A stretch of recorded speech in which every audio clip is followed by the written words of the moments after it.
Привет, друзья! Привет! Привет. Сегодня мы покажем вам остатки крепости, которые находятся на горе. Эта крепость была 17-19 века. Мы поднимемся на нее на фуникулере в виде шариков симпатичных. Вот, также сегодня расскажем вам немножко про КАФ. Это про социальную помощь на жилье, на пенсионерам, студентам. А также посмотрим на Гренобль вид сверху. Ну что, в путь? Так, а пока мы идем, мы нашли интересный список из 10 необычных и странных законов Франции, которые могут вас удивить. Например, первый закон – запрет поцелуев на железнодорожных платформах.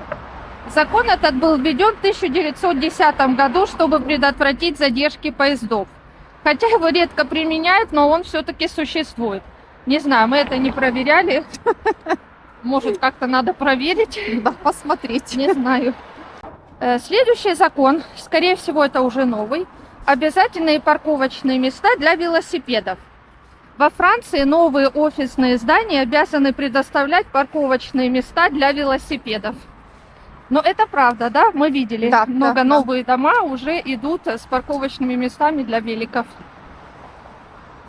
Следующий закон – запрет на свист ночью в определенных районах.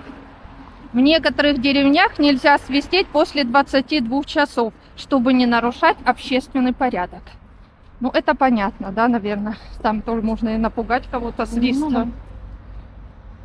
Следующий – запрет на фотографирование полицейских и их транспортных средств. Ну, мне кажется, это такой запрет везде, наверное, в каждой стране. Да, потому что закон этот ограничивает съемку полицейских и даже может привести к штрафу. Следующий закон – это обязательная посадка деревьев. В некоторых районах Франции при строительстве новых зданий закон обязывает высаживать деревья рядом. Ну, так они делают сейчас, эти новые, когда дома Озеленяют, строят. да? Они озеленяют, да. Следующий закон – штраф за отсутствие алкотестера в автомобиле. Ого. Водители обязаны иметь в машине алкотестер. Однако, несмотря на закон, его исполнение редко проверяют. Потому что никто не знает о Это таком да. законе. Вы знаете, меня один раз оштрафовали, потому что я нарушила движение. Я ехала в маленькую деревню такую, и мне надо было съезжать, но я не увидела, где надо съезжать. И там была такая малюсенькая совсем, на 100 метров встречка, полоса встречная. И я не видела даже, где съезжать. И я съезжаю, и мне навстречу выезжает торжественно полицейская машина. Вот, да. В общем, они меня оштрафовали, наругали, но про алкотестер они ничего не спросили. Вот так, друзья. Развод по причине плохого приготовления блюд. Он произошел, потому что в старину мужчины могли разводиться, если жены плохо готовили. Но сейчас, конечно, это воспринимается как анекдот, а вообще интересно, разводится ли кто-то сейчас. Следующий закон – запрет на ношение купальных костюмов вне пляжей. В некоторых курортных городах штрафуют за прогулки в купальниках вдали от воды. Ну, может, это такие, как Ницца Канна, не знаю. Следующее. Петухам разрешено кукарекать. В деревнях Франции петухи имеют право кукарекать, несмотря на жалобы соседей. Это часть защиты сельской культуры. Похоже на мини-пляж. Вы знаете, здесь была такая страшная история произошла. В одном из этих кафе сидели, кушали люди, и там находился один итальянский парень. И вот внезапно люди начали кричать, потому что увидели, что женщина бросилась в речку и начала кричать. И вот как бы люди все в шоке, никто ничего не понимал, что делать. Но именно вот этот итальянский парень, он прибежал сюда и бросился в воду, чтобы спасти женщину. Женщину он спас, но сам погиб. И в итоге на этом мосту сделали табличку в его честь.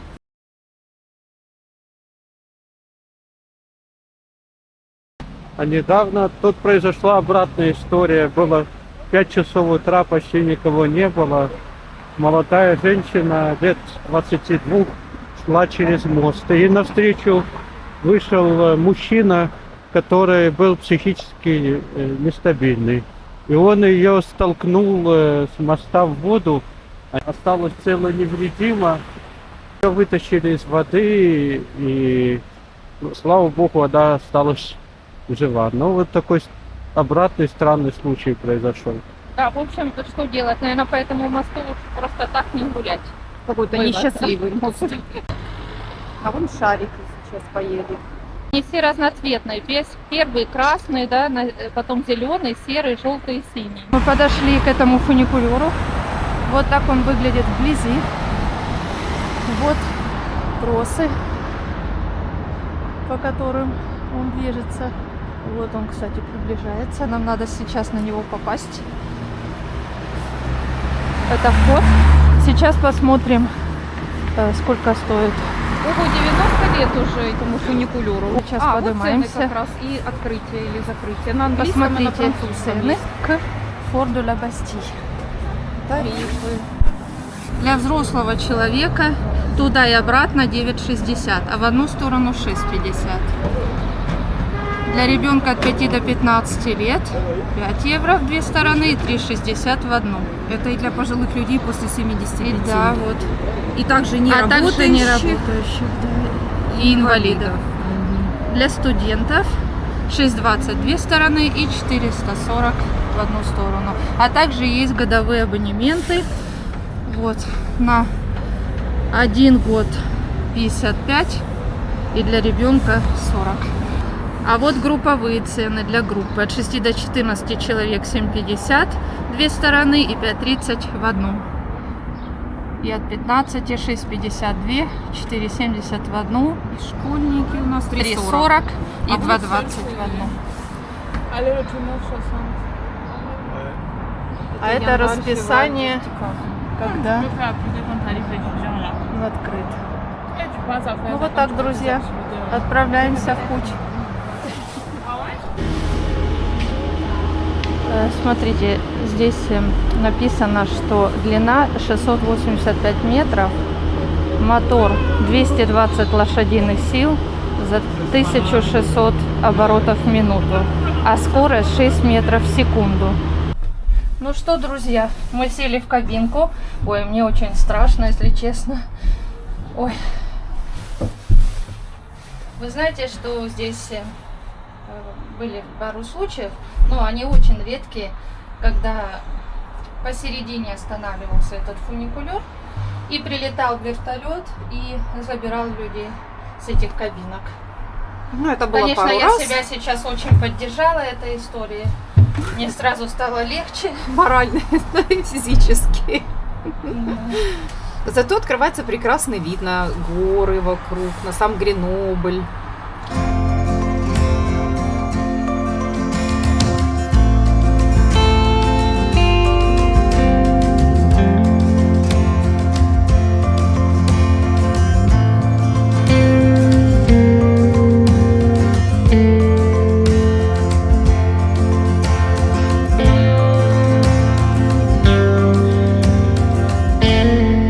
Земля, земля. Вот такой вот. Знаете, как раньше моряки кричали с корабля: земля. Ой, для меня это, я их сейчас понимаю очень хорошо. Приехали вот на Бастиль, где находятся руины этой крепости. И вот внизу мы можем увидеть, как все украшено. Стоят елочки, олени, все в новогодних игрушках таких. Да, а там что это? Санки для Санта-Клауса, наверное. Все украсили, очень красиво, очень много людей здесь сейчас наверху. Хоть и холодно, да, но в принципе солнышко, поэтому нормально. Красивые игрушечки разные. Очень красиво. Что это такое? Это подарок под елочку? Под елочку. Что-то странное. Что это такое? Это, видимо, должно Это и это там. собака. Нет, это сурок. Или Вот да это какой-то ты с ним. сурок. Да. Нет, это скорее посмотри на всего, хвост, это зимний. лиса. Я Или думаю, это что это вот собака. это так, мармот. ихний. Нет, ну какой мармот? Это собака или лиса? Может быть.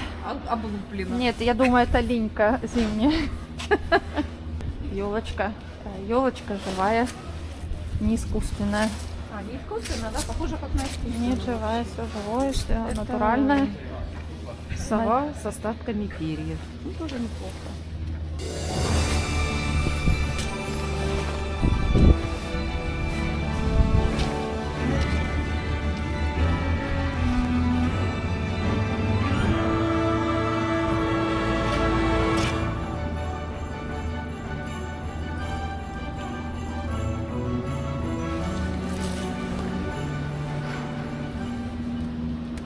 А может быть нам в санки сесть и побыть Санта-Клаусом на секундочку?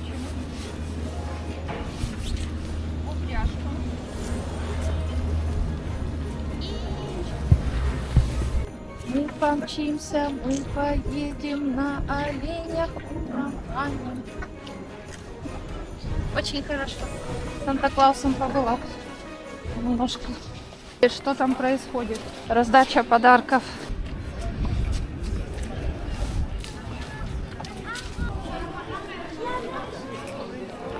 Что здесь детям раздают какие-то сюрпризы и фотографируются. Интересно, с живой елкой.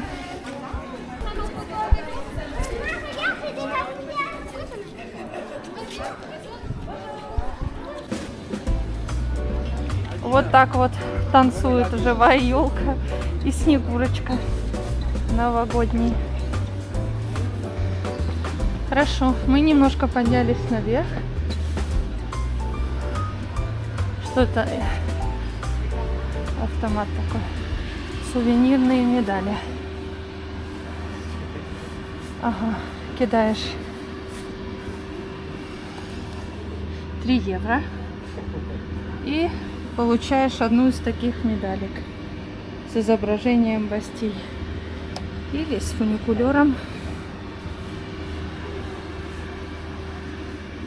Вот это сувенирный магазинчик. О, смотрите. А ну-ка, давайте побудем снеговиком и печенькой.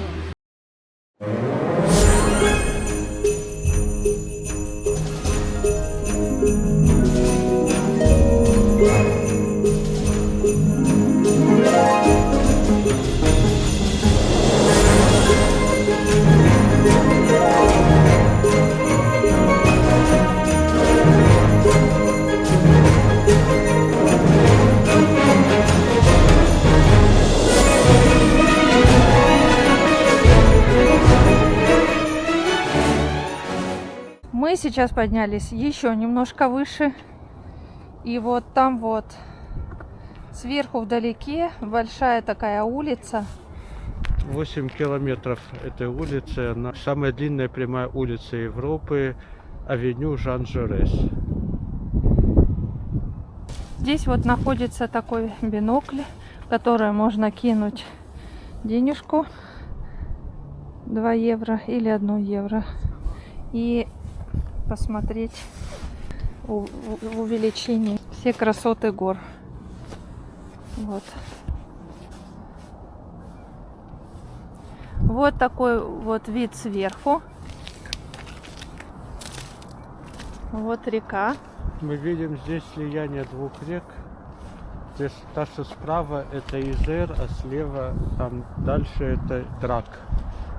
Тут еще есть внизу барельеф, где река Изер изображается в виде льва, а река Драк в виде такого змея-дракона. Значит, это битва 2 рек. Да, Дракона. и лев льва. поглощает змея, потому что дальше они вместе становятся рекой Изер.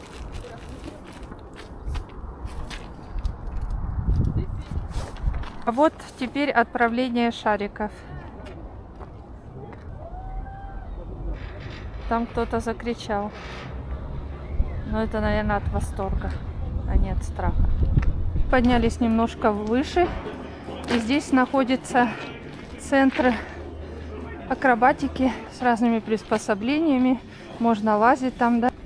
Но сейчас, да, она закрыта. И, ну, вот на картинках можно посмотреть.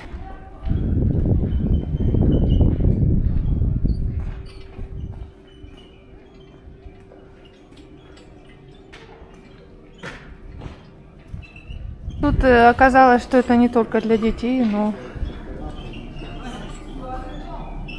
и для взрослых. Есть свои мероприятия, как скалолазание, например.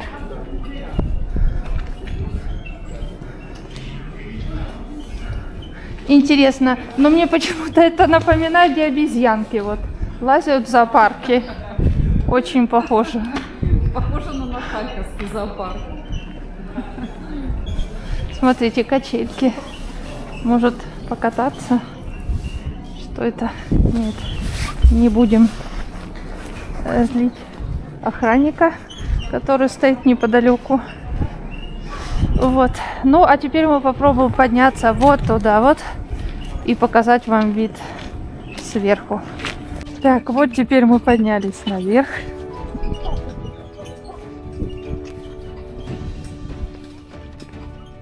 Вот вдалеке видна гора Монблан, высота которой 4000, да? 800 метров. 4800 метров. 4800, Это самая же высокая гора в очень Европе. Высоко. И рядом горные пики, которые видны, они порядка 2800-2700 метров. Вот на горе Шамрус находится горнолыжный курорт. Один из самых знаменитых здесь в округе. И самая высокая точка там 2253 метра. Ну вот, сейчас мы двигаемся к пещере. Вода застыла, лед.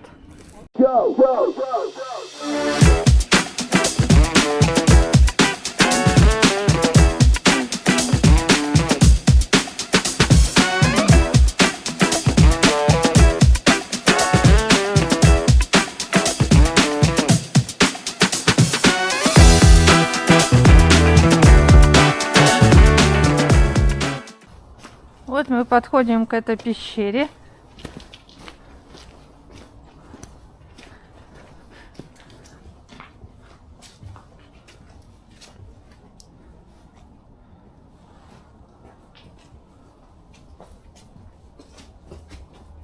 Называется Грот де Мандеган.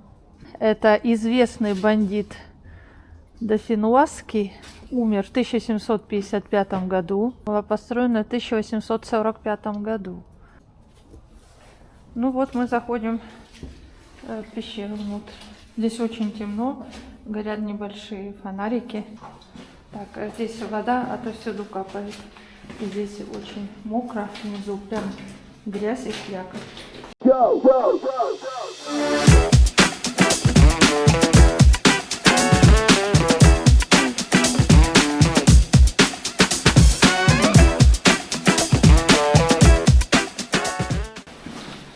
Ну вот тут вот она и заканчивается, да? Я так понимаю. А дальше надо подняться по ступенькам наверх. Ох, ох, ох. Это небольшой фитнес такой. Французы любят спорт. Мы не французы. Мы не французы. И идем назад. Вот сейчас мы спускаемся вниз. А теперь расскажу вам историю, почему я боюсь высоты и вообще боюсь кататься на таких вот фуникулерах и всяких подвесных дорогах. Однажды зимой в Карпатах на Украине я поехала в горы кататься на лыжах. И я решила попробовать посмотреть дорогу, которая, подвесная дорога, которая ведет наверх горы, чтобы спускаться с нее на лыжах. Но лыж у меня не было, я просто была в лыжном костюме. И я сомневалась, ехать или нет, но там стояла пожилая пара, они меня активно уговаривали, давайте, едьте. Ну, в общем, я села кабинок там не было, там просто были, как качели, знаете, 3 досточки и железные цепи такие. Я на них села, и мы поехали. И потом я выяснила, оказывается, что меня не пристегнули. Парень куда-то отвернулся, пока я садилась, и он как-то или не заметил меня, или, в общем, как-то так получилось, что я поехала не пристегнутая. Было очень холодно, высота была огромная. Там была очень высота большая, прям над деревьями, все. И мне было так страшно. От холода у меня руки вот так вот к этим железным цепям прям приросли. И я сместилась вниз чуть-чуть, потому что я не была пристегнута. И в итоге я, грубо говоря, я болталась всего лишь на кончике пятой точки, так сказать. И у меня даже мысли такие были, чтобы спрыгнуть вниз в сугроб, потому что мне было очень страшно. И я думала, лучше уже в сугроб прыгнуть, чем я просто упаду куда-то на дерево с высоты или еще. В общем, каким-то чудом я приехала наверх, но обратно я уже не смогла себя заставить вернуться на этой подвесной дороге. И в итоге я просто поехала на своей пятой точке вниз с горы, поскольку лыж у меня не было. Все лыжники, проезжая меня, мне радостно махали, улыбались, потому что они не поняли, почему я так делаю. Мне одной было понятно. Но вот такая была история, и после этого я боюсь высоты. Вот так. И сейчас я тоже себя заставляю, так сказать, очень, чтобы спуститься вниз, просто стараюсь не смотреть в одну точку. Вот там вот было заброшенное здание, и сейчас из него сделали похоже на отель, да, или просто жилой дом. Непонятно. Но все-таки в конце еще одно заброшенное здание осталось.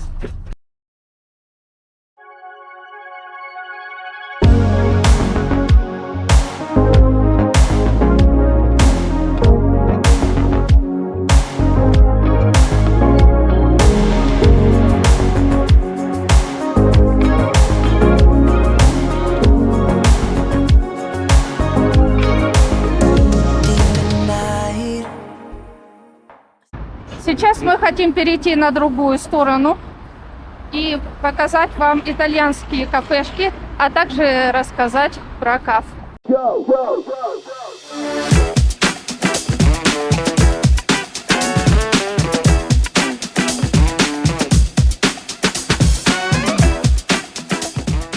Куча итальянских пиццерий, кафешек маленьких. Пицца очень-очень вкусная здесь. А почему здесь много итальянских кафешек? Ты говорил, пиццерий. Потому что тут много итальянцев в Гренобле. Граница Италии не так далеко. Тут рядом провинция, которая раньше была итальянская, Савойя по-нашему, которая когда-то была передана Италии, Франции. Вот и довольно много этих итальянцев живет. Когда много лет назад был чемпионат по футболу и выиграла Италия, так тут ночью по Греноблю носились машины, вовсю бибикались, итальянцы радовались. Это было очень-очень хорошо слышно по Греноблю. И поэтому они тоже пооткрывали много кафешек своих, чтобы потом можно было как раз праздновать победу итальянцев. Ночи иди, ресторанты. Quattrocento macinato, per favore. Мы сейчас вам расскажем, как. Итак, КАФ – это Caisse de l'Allocation Familiale. Это организация во Франции, занимающаяся предоставлением социальных выплат и помощи семьям и людям с низким доходом, студентам и пенсионерам. КАФ – это социальная служба, и она помогает людям, проживающим во Франции, покрывать расходы на жилье, на детей, поддерживать уровень жизни. Какие же виды помощи предоставляет КАФ? Например, помощь на аренду жилья, АПЛ называется, выплачивается арендодателю или арендодаторам напрямую, чтобы уменьшить ежемесячную плату за жилье. Раньше выплачивалось пособие тем, кто снимает квартиру, но сейчас стали брать за тактику выплачивать именно арендодателям, потому что когда я была в КАФе и спросила, почему это так, они сказали, что вы знаете, что часто люди, которые снимают жилье, им выплачивается пособие, они уезжают в отпуск и больше их не видно. Дальше есть пособие на ребенка. Это помощь семьям с детьми, например, на оплату ухода за ребенком, школьные расходы, рождение ребенка. Также есть специальные социальные выплаты для людей с низкими доходами или сложной жизненной ситуацией. Есть еще пособие для студентов, а также помощь с оплатой общежития, где они проживают. Есть пособие на инвалидность, финансовая поддержка для людей с ограниченными возможностями. Для того, чтобы подать заявление в КАФ, вы должны создать учетную запись на сайте КАФ, kaf.fr, предоставить документы, справки о доходах, контракт на аренду жилья, банковские реквизиты, карту социального страхования, называется карт Виталь. Или если у вас нету карт Виталь, то можно приложить копию бумаги с номером вашей страховки. Нужно заполнить форму онлайн на сайте. Все заявления обрабатываются через личный кабинет там. Кто имеет право на помощь? Граждане Франции, а также иностранцы. Украинцы тоже с розовой карточкой АПС. Так, особенности для иностранцев, включая украинцев. Украинцы, находящиеся во Франции в статусе временной защиты protection temporaire, также могут подать заявление на пособие в КАФ. Для этого потребуется подтверждение вашего статуса, адрес проживания и личный налоговый номер. Это важно. Чтобы подать заявление на помощь, можно сразу после подписания контракта на аренду сразу же все приложить, зарегистрироваться, и можно сразу уже, в принципе, отправлять через учетный кабинет на сайте. Проверяйте соответствие всех документов, чтобы избежать задержек с выплатами. Это бывает частенько, когда люди что-то не докладывают в КАФ и потом ждут пару месяцев, пока не выясняется, что не хватает какого-то документа. Поэтому хочу вам сказать, что обязательно в личном кабинете проверяйте, заходите почаще туда и проверяйте свой личный кабинет на какие-то сообщения. Если вы увидите сообщение красным, это значит, что не хватает какого-то документа. Можно документы сразу же послать онлайн через личный кабинет. Если вы не говорите по-французски, можно воспользоваться переводчиками. В некоторых даже офисах КАФ их предоставляют. Хотя тут вот в Гренобле я не слышала об этом. С КАФ есть очень интересный нюанс. Если у вас муж находится за границей, и неважно кто он, украинец, швед, не имеет значения, могут возникнуть большие проблемы. Они могут потребовать налоговую декларацию от вашего мужа. Муж находится в Украине и не может предоставить по каким-то причинам налоговую декларацию, то КАФ может отказать в помощи. Поэтому желательно, когда вы заполняете КАФ, писать, что вы селибатер, одинокий человек, не замужем, а селибатер. Потому что могут возникнуть ситуации, когда КАФ просто откажет вам в помощи, так как вы замужем, и не важно, где муж ваш живет, и не важно, по каким причинам он не может предоставить налоговую декларацию, вам КАФ может отказать. Лучший вариант писать селибатер. Продается квартира в таком здании узком, и балкончики, смотри, какие, да? Узенькие очень.